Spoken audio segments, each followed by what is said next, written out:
Hello guys, my name's MCD Coder and today I'm going to explain to you in detail what is brake bias and what is brake pressure and how that affects your car in the F125 game. So for those of you that don't know, I myself have been involved in community esports with F1 since 2021, and throughout that kind of 5 years of experience, I've learned a lot of stuff. I've managed teams, I've coached drivers, um, into top level teams as well at that. So I'm very qualified to a point where I know what I'm talking about in this sort of regard. So I'm now going to pass on my knowledge as a content creator to you guys and explain how this works in principle. So this is more designed at beginners and people who just don't understand the concept of brake pressure and brake bias and how it affects your car. Particularly brake bias, because that's the one that you're going to be changing a lot more than your brake pressure. Pretty much all the time you'll have your brake pressure at 100%. So that's not really too relevant in terms of this conversation.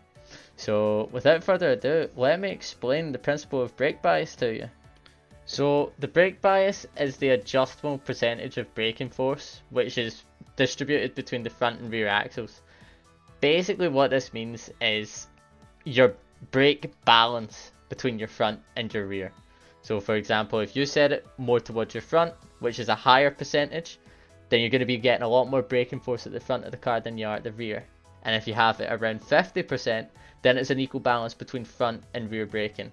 So these are crucial, especially when it comes to managing your stability and your tyre wear, as well as just general stopping performance.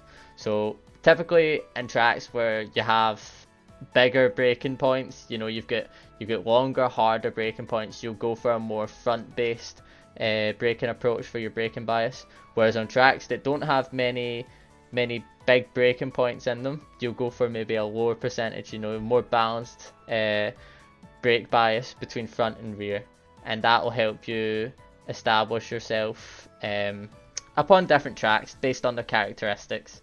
So that's how you can base it upon.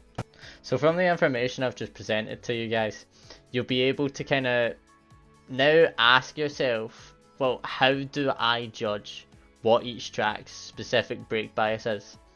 So in real life, most brake biases tend to be between like 55 to 60%. But on the game, the kind of sweet spot, particularly like if you're league racing, your 50% league races, depending on the track, you're mostly going to be using 53 to 55% brake bias. It's a good balance.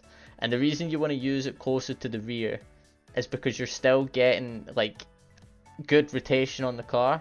You don't want to go too far to the front because you're just going to end up locking up. You're going to put a lack of balance into the front tires. You're going to increase your wear.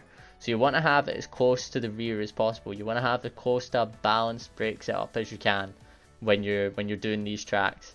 So best rule of thumb for this is 53 to 55%.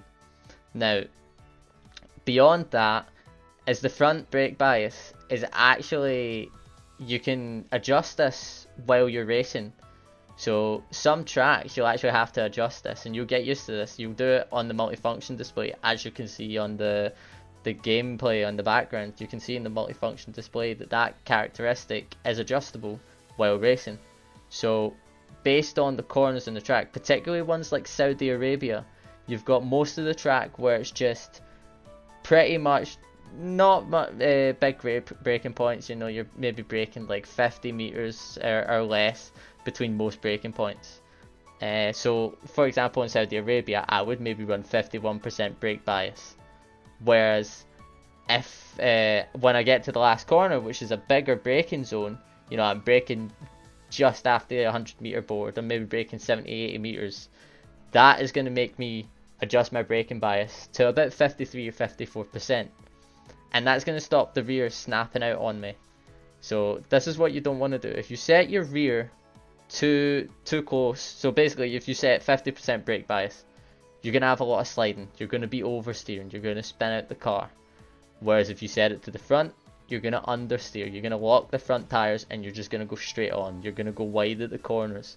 So that perfect balance is going to be between 53 to 55% at most tracks, with some exceptions. So always make sure you use that rule of thumb when you're trying to adjust your brake bias. Yeah, so with that being said, guys, I hope you enjoyed the video, and I hope that makes you understand brake bias a bit better. If you guys have any questions, then you can feel free to pop it in the comments or even join the Discord.